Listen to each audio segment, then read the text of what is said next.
एक बार एक मंदिर में पुजारी बाबा मंदिर में सेवा वगैरह रोज़ करते थे।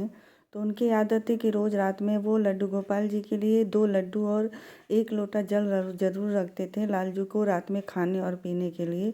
और एक दिन ये सेवा वो भूल गए अचानक से, क्योंकि उनकी वृद्धावस्था थी। तो लड्डू गोपाल जी कुछ बोले नहीं, तो वो जब शयन करवा कर चले गए तो कहते हैं कि उस दिन लाल जी अब उसी मिठाई की दुकान पे रात को ही जाते हैं और ख़ुद के लिए लड्डू लेने के लिए। तो हलवाई ने गोपाल जी से पैसे मांगे, तो उनके पास पैसे नहीं थे। तो उन्होंने अपने हाथ के कंगन को उतार के उस लड्डू का मोल दिया और लड्डू लेकर रात में ही घर चले आए।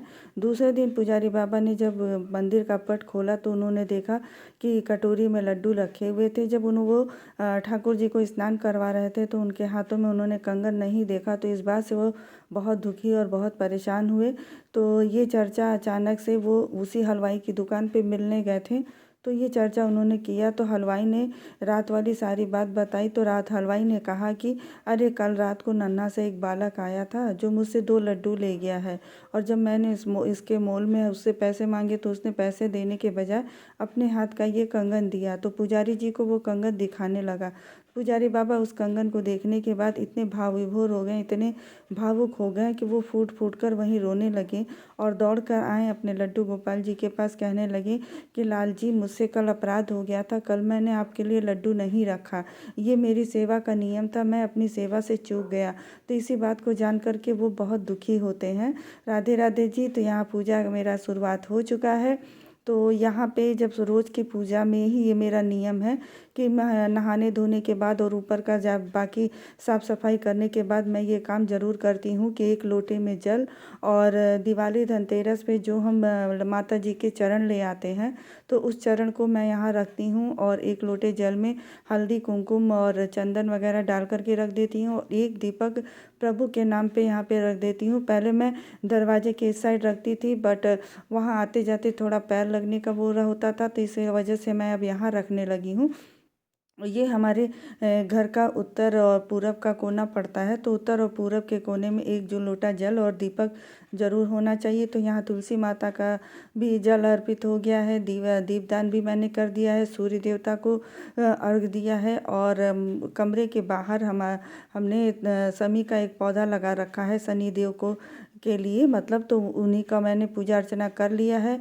तो उनको आरती दीपक दिखाने के बाद पूरे घर में मैं इस तरीके से घंटी बजाते हुए दीपक दिखा देती हूँ। और अब मैं आ गई हूँ अपने रसोई घर में। तो रसोई घर में इस कोने में भी मैंने एक छोटा सा मंदिर रखा है, पता नहीं मुझे लगता है शायद आप लोगों को दिख नहीं रहा होगा कैमरे में। और क्यों यहाँ पे भी मैं उसी तरह से लोटे में जल और भोग और एक छोटे से गिलास में जल रख देती हूँ और दीपदान वगैरह करती हूँ। और माता जी से ये मेरे हाथ जोड़ के प्रार्थना होती है कि हे माता रानी, कभी इस रसोई से न तो हम सब भूखे सोएं और ना ही कभी यहाँ से कोई साधु भूखा जाए। माता रानी इतनी कृपा बना के रखना, और हर निवाले हर कब्र में आपका आशीर्वाद रहे, जिससे कि हम सब का सेहत स्वस्थ रहे और हम लोगों को सद्बुद्धि मिले। क्योंकि कहते हैं ना कि जैसा खाए अन्न वैसा रहे मन, और जैसे पिए पानी वैसा हो बोले बानी। तो इसी धारणा के साथ मैं अपने रसोई घर में भी अपना खाना बनाने से शुरुआत जब करती हूँ उसके पहले मैं ये सब कर देती हूँ। और यहाँ हमने लाल जी को उठा लिया है।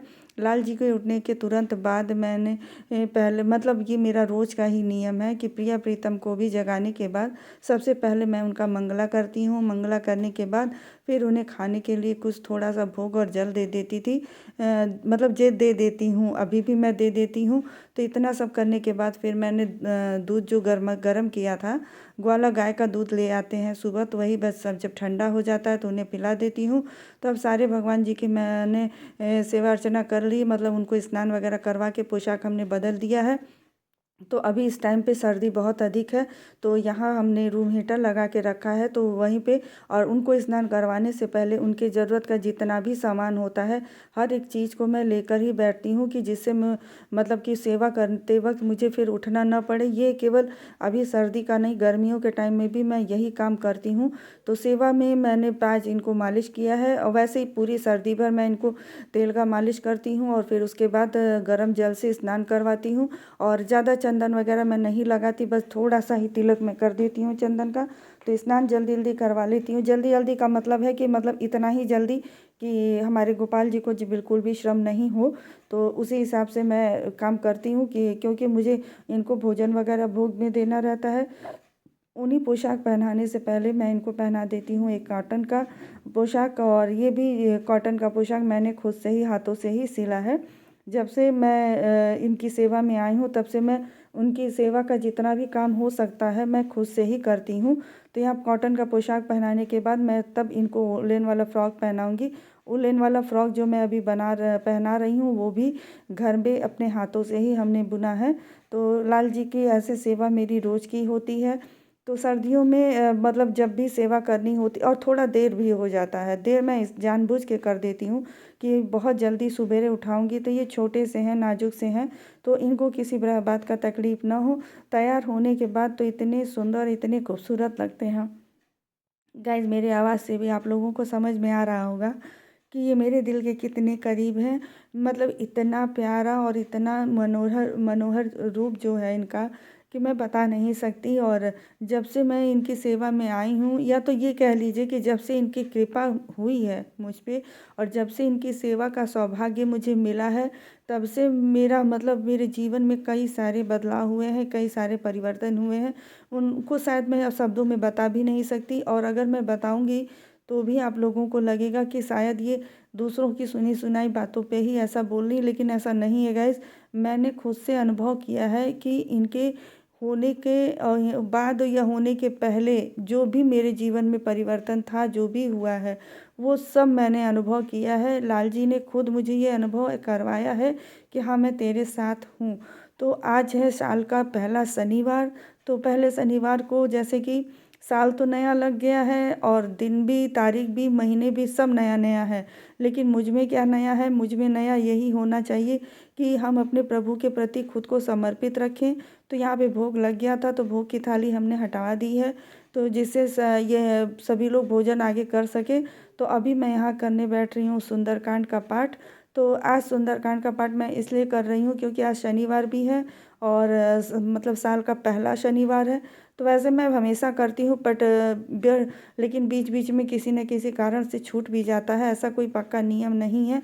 तो मैं सभी प्रभु जी को मतलब आवाहन कर रही हूँ और सबसे विनती करती हूँ कि मेरा ये पाठ सफल करें। और कम से कम 45 मिनट मुझे लगता है, 45 मिनट में मेरा सुंदरकांड आरती वगैरह सब हो जाता है।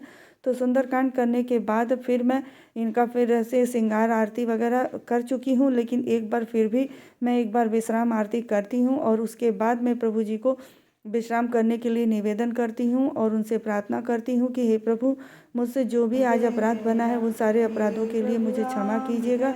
और मेरा प्रयास यही रहता है कि मैं सिर्फ और सिर्फ वही काम करूँ जो मेरे प्रिया प्रीतम जी को पसंद हो, जो मेरे प्रिया प्रीतम जी देखना चाहते हैं मुझ में। मैं केवल अपने अंदर वही व्यवहार, वही स्वभाव रखना चाहती हूँ। अदरवाइज़ मैं और सारी चीज़ों को भूल जाना चाहती हूँ, क्योंकि इनकी सेवा के बाद कुछ और पाने की इच्छा नहीं रह जाती है। तो यहाँ चलिए, हमने आरती वगैरह भी कर लिया है। तो कुछ इस तरीके से होता है हमारा सर्दियों में ठाकुर जी की सेवा और प्रिया प्रीतम जी का सेवा।